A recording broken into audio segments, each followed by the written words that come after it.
Boa tarde, pessoal. Estamos aqui reunidos mais uma vez.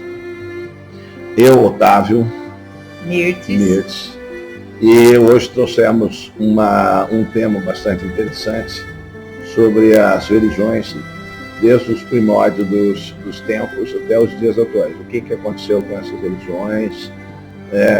Elas modificaram, algumas deixaram de existir, enfim, o que aconteceu com elas. Também vamos fazer uma menção especial hoje ao Dia das Mulheres, né, Mirtes? Sim. Parabéns a todas as mulheres, a todas as guerreiras, né? Hoje é o nosso dia. Eu acho que bem merecido, né? Claro. E para fazer as honrarias da casa, a mulher vai começar hoje. Vai começar. Hoje ele cedeu a vez para mim. Tá certo. Bom, a gente vai fazer um mergulho na história.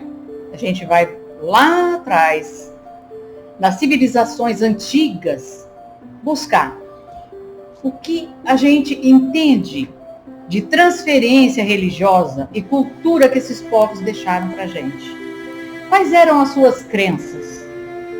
Que a gente sabe que mesmo antes de Kardec, que trouxe a revelação da vida após a morte, não é isso?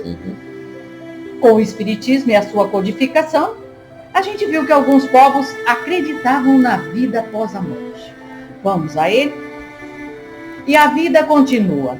As crenças nas espiritualistas após a morte. Desde os primórdios da humanidade, o homem acreditava em algo que existia além da vida na Terra. Consequência de sua consciência e do raciocínio, o homem passou a enterrar seus entes queridos em urnas e vasos, com seus pertences, acreditando que ele iria precisar deles na sua nova jornada.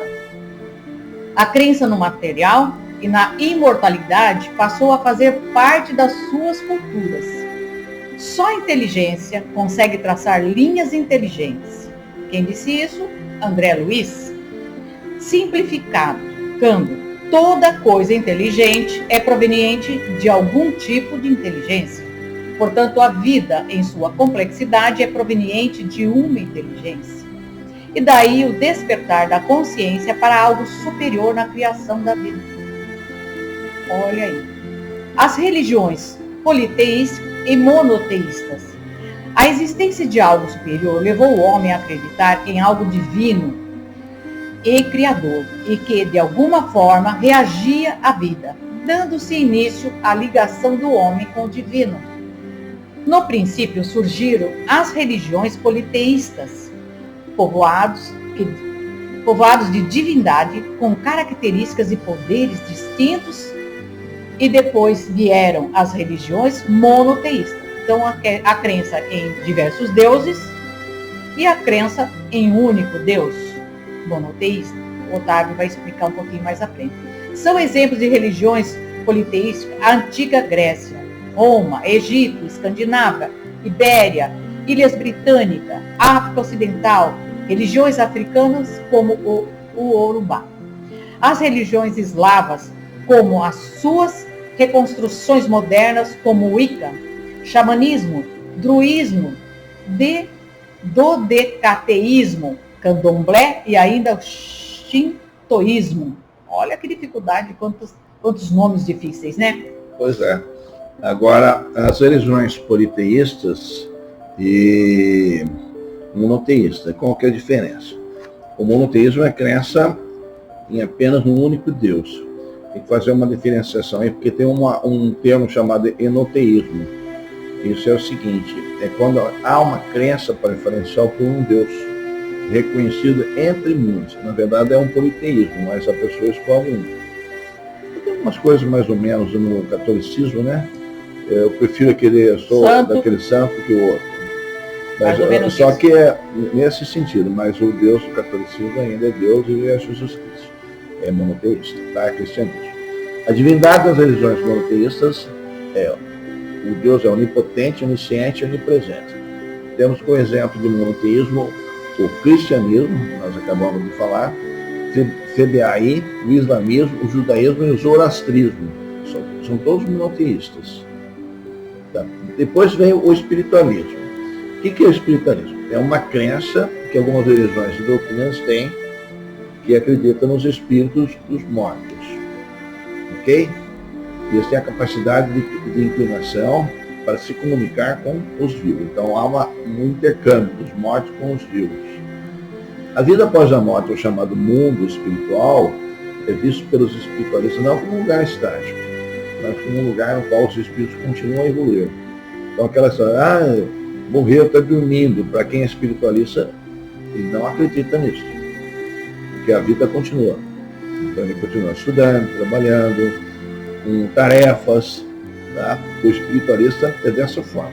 Então, essas duas crenças, que o contato com os espíritos é possível, que os espíritos são mais avançados que os humanos, levam os espiritualistas, tá, a uma terceira crença, que os espíritos são capazes de fornecer um conhecimento útil sobre questões éticas e morais, bem como sobre a natureza de Deus. Alguns espíritas falarão de um conceito ao qual se refere como guias espirituais, tá?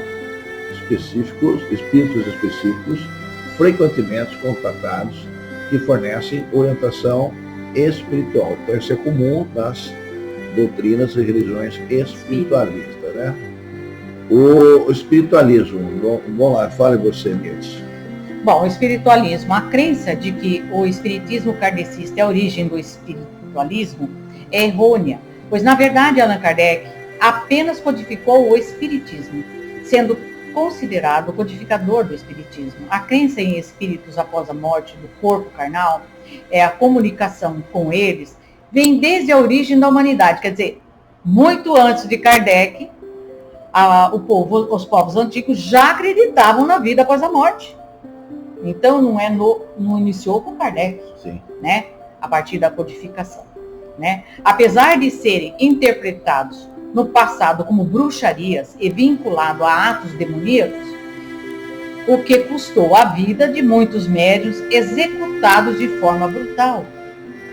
No próprio Velho Testamento, há a proibição de práticas mediúnicas por Moisés, que em sua sabedoria via a deturpação e a corrupção pelo uso indevido de um povo ainda muito ignorante naquela época.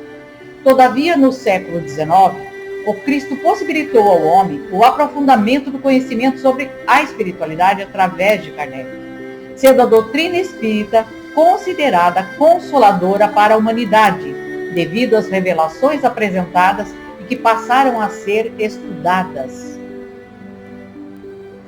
Bom, a mediunidade, né, só fazendo um apêndice aí nessa história que você falou, assim, eu não acredito em mediunidade. Para nós espíritas e, de forma geral, os espiritualistas, o primeiro ato mediúnico registrado, tá? Registrado oficialmente, Moisés, quando ele escreveu os 10 mandamentos. Olha lá. Ele subiu ao morro, recebeu a mensagem de Deus, veio com a tábua, né, escritas, e aquilo foi uma espécie de psicografia, né? Uma psicografia, olha lá. Tá vendo? Eu não acredito. Mas você acredita em Jesus, em Moisés, no Velho Testamento? Isso é um ato mediúnico, para nós é um ato mediúnico. Mas vamos lá. As religiões antigas espiritualistas. As religiões mais antigas do mundo se originaram na Ásia, especialmente na Mesopotâmia, Índia e China. Elas possuem diferença entre si, como a presença ou ausência de deuses, o número de divindades ou seres aos quais prestam culto, assim como o número de seguidores. Então, vamos começar pelas mais importantes, né? Tem muito mais do que nós vamos falar aqui, mas a gente não tem condições pelo tempo. Vamos lá, o hinduísmo é a mais velha de todos, fundada há 4.000 anos, é a terceira maior após o cristianismo e o islamismo. É espiritualista, acredita em reencarnação, olha que interessante. Acreditando que o espírito humano pode reencarnar em animais. Quando o indivíduo morreu, aí pode voltar na forma de borboleta, sapo, jacaré. Né? O espiritismo kardecista não admite isso. Tá? Você humano reencarna sempre como humano. Zoroastrismo é uma religião persa, atualmente a Pérsia e Irã, que possivelmente se desenvolveu há 4.000 anos atrás. É monoteísta e é praticado até os dias atuais. acredita no livre-arbítrio, julgamento após a morte, tem a concepção do céu, inferno, anjos e demônios, entre outros conceitos. Só não acredita na reencarnação, mas acredita que a vida continua. Tá? Se morre, vai ser julgado, se vai para o plano espiritual. Né? Religiões antigas espiritualistas. Continuando.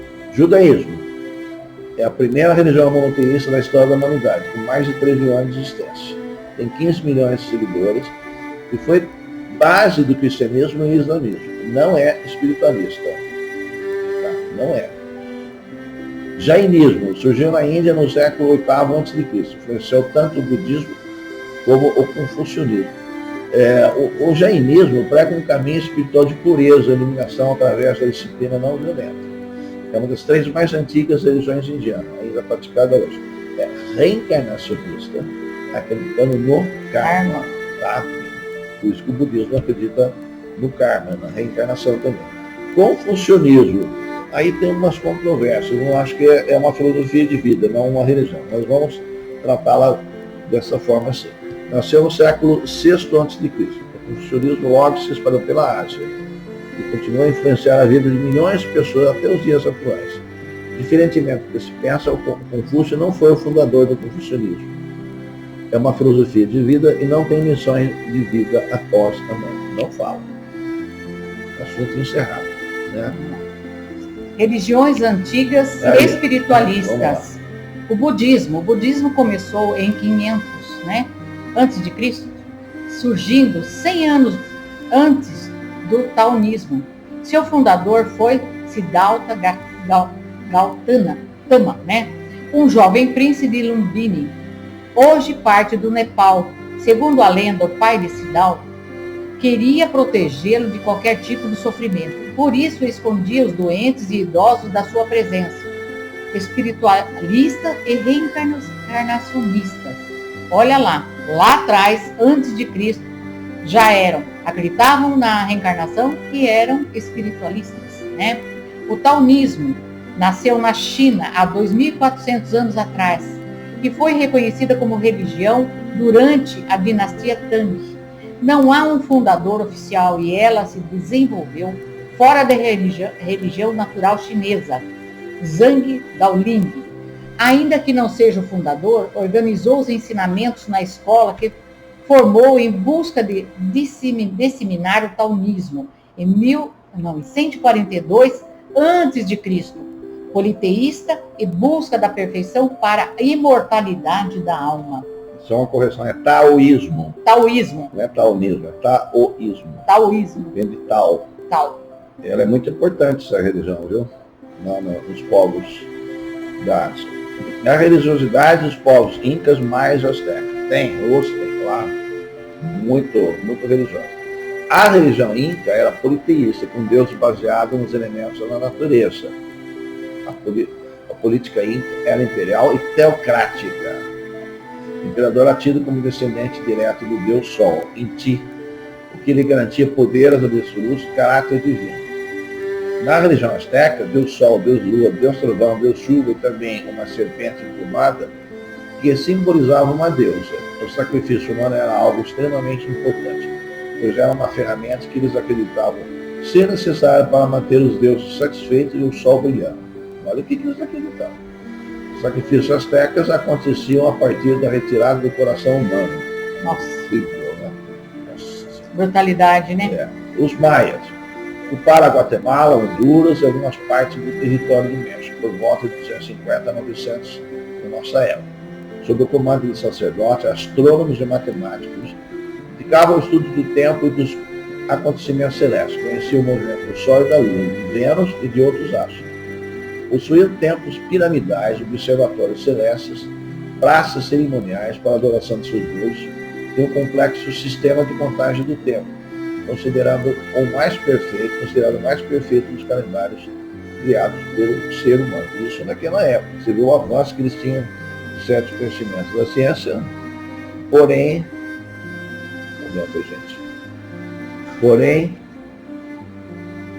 a parte religiosa, né, tem essas brutalidades do sacrifício humano. Né? Vamos lá, Mirth, agora Astecas, maias, incas, a vida eterna, na crença da vida eterna. Os incas foram os povos predominantes nos Andes e no Peru e conquistaram todos os povos da região. Mas isso acabou com a chegada dos espanhóis. O xamanismo inca tinha um grande peso sobre a política e o seu clero era numeroso, com muita hierarquia. Existiam muitos templos incas com um controle tributário muito alto. Para o xamanismo inca, assim como os demais povos da América Central e do Sul, a terra tinha vida. A vida é uma fusão com a espiritualidade, onde os ancestrais atuavam. Incas, astecas e maias acreditavam na vida eterna, ou seja, na vida após a morte.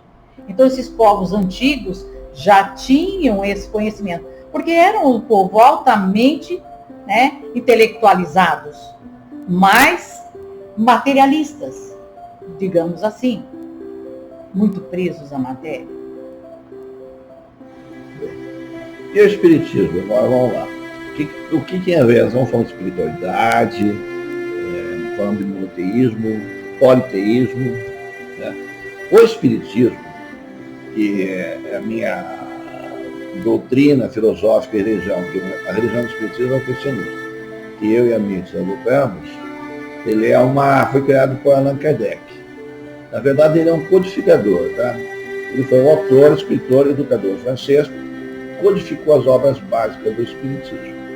Dentro da doutrina espírita, a reencarnação desempenha um papel fundamental na relação entre homem e Deus.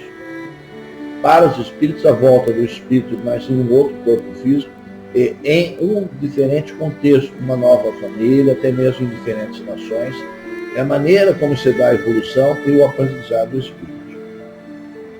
No espiritismo, a ideia de morte é descartada. Afinal, viemos de um plano espiritual e para ele voltaremos após a morte terrena.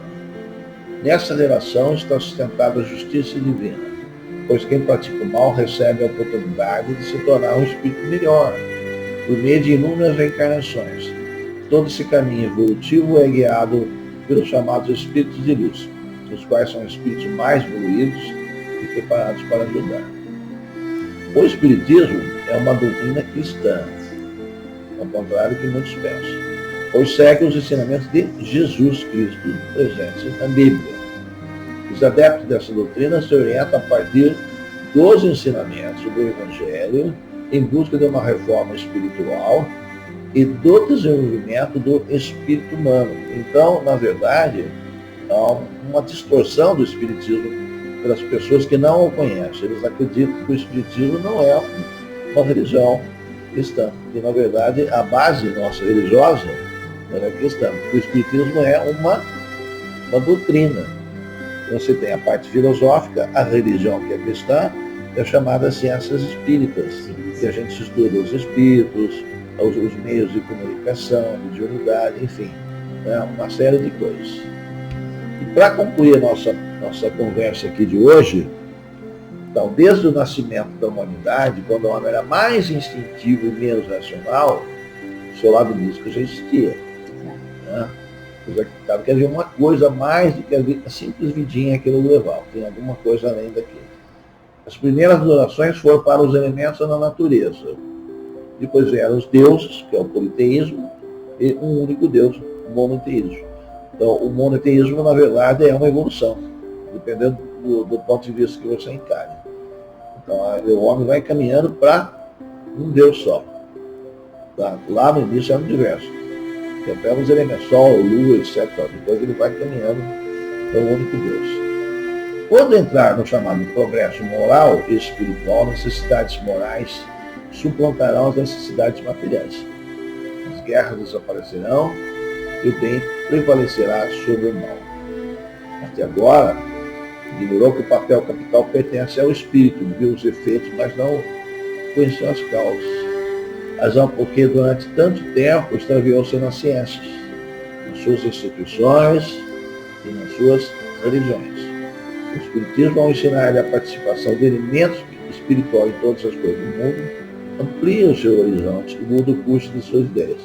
Abre a era do chamado progresso moral. Queria que você fale alguma coisa aí para nós. Eu gostaria de acrescentar aqui, né? Porque a gente está falando dos povos antigos e do legado que esse povo deixou para a gente, né? A religiosidade, que tem muito a ver até nos dias de hoje, nas crenças daqueles povos. E no despertar, que aqueles povos eram altamente intelectualizados, mas não eram amorosos. O amor que Cristo deixou passou a ser desenvolvido após a sua vinda à Terra. Porque a religião que Cristo deixou é a religião do amor. E os povos eram intelectualizados, mas não eram apegados à matéria e não eram amorosos. Tanto é que praticavam atos de crueldade contra o seu semelhante, pela sua ignorância. A contribuição cultural desses povos antigos, eles deixaram muito do seu legado para a gente. Até hoje a humanidade ela foi presenteada por esses povos antigos. Quando a gente fala dos maias, a gente fala da matemática, da agricultura, da escrita, do calendário maia e a contagem de tempo. Foram eles que criaram a contagem de tempo de 60 em 60, vamos entender. 60 segundos equivale a 1 minuto. 60 minutos equivale a 1 hora. Aí vem o relógio, né? A formação do relógio. Olhem que interessantes. Como eram inteligentes, porque a gente fala, era muito ignorante, muito primitivo.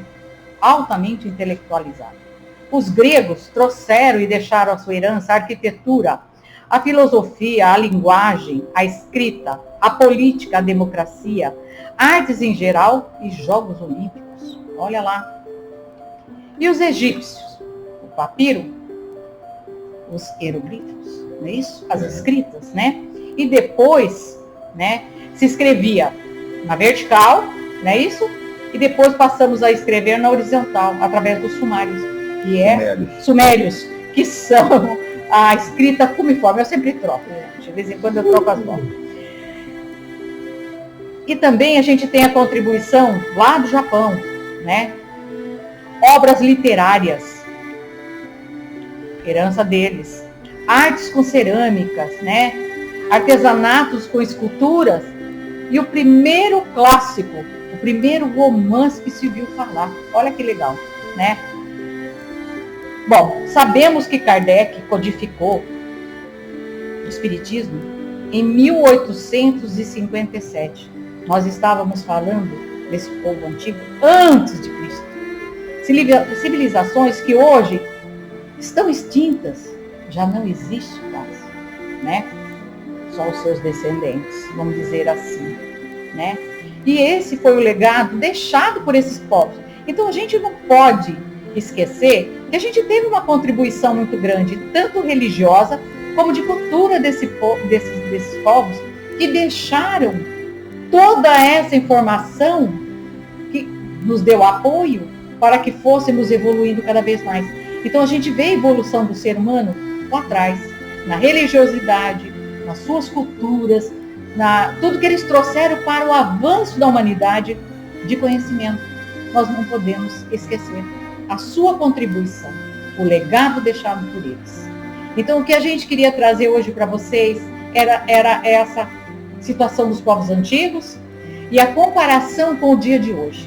Nós sabemos que essas civilizações foram extintas pelos mesmos motivos que nós estamos vivendo hoje. Olha a coincidência. Quando nós fomos buscar na história, nós soubemos que as guerras é um dos responsáveis pela matança e por essas mortes, que foi extinguindo esse povo, porque eles avançavam terras e terras para a conquista e matavam povos, né? E outra coisa, as epidemias. Nós encontramos lá as epidemias que extinguiram alguns povos. Olha que interessante. E a semelhança com o dia de hoje. O que você me diz, tá vendo? A vida continua, não? E a vida continua. E a gente cometendo os mesmos equívocos, os mesmos erros. No Espiritismo, a gente chama isso, quando a gente reencarna, repete erros de reencarnações passadas, chama de gatilhos. São gatilhos. Né? São gatilhos que a gente sempre aperta e não consegue mudar. Então, para você mudar, a gente sempre diz isso, é necessário ter um autoconhecimento, aprofundar-se no autoconhecimento, saber quem você é de fato, para depois você ver o que você é, os seus defeitos, as suas virtudes também, para corrigir através da chamada reforma íntima. Tá? E aí, a partir daí, nós vamos trabalhar o espiritual, nosso espiritual, para que a gente vá evoluindo e vá melhorando. E assim a gente vai escalando cada vez mais a escala da evolução que Deus nos deu. Deus permite que a gente tenha livre-arbítrio, tá? Mas o livre-arbítrio ele é responsabilizado caso você cometa algum equívoco. É normal, né? A gente erra a todo momento, precisa se auto-perdoar, senão a gente não vai para frente. Mas é fundamental que você veja o que você está fazendo. Por isso Cristo falou sempre, e as pessoas não entendem bem isso. Vigiai e orai. O que é vigiar? A vida dos outros? Não, vigiar a si próprio. Ver o que você está fazendo. Não é a vida dos outros, não. A vida dos outros deixa para ele. Olhar para dentro de si, ver quem você é, o que você está fazendo para você se melhorar, para você se aperfeiçoar. Tá? Então, vigiar e orar em cima disso daí. Chega por hoje? Chega por hoje. Eu acho que a gente aprendeu aqui, avançou bastante aqui, foi entender lá das civilizações antigas, buscar os nossos antepassados, né? De onde veio tanta informação, como é que a gente chegou no progresso de hoje? Exatamente. Lá na antiguidade. Então nós aprendemos bastante e a gente viu que a vida após a morte já era uma crença antiga. Que isso não veio com a codificação de Kardec, ao contrário do que muitas pessoas pensam. A vida após a morte, o espírito é imortal? Depois da codificação, não, já se acreditava. Então nós tínhamos seres inteligentíssimos aqui na Terra, mesmo no povoado antigo, nas civilizações antigas. Que Deus abençoe a semana de todos vocês. Mais uma vez, parabéns a todas as mulheres. E que Deus abençoe a vida e a família de todos vocês. E até semana que vem. Se assim Deus permitir. Tchau, tchau. Tchau.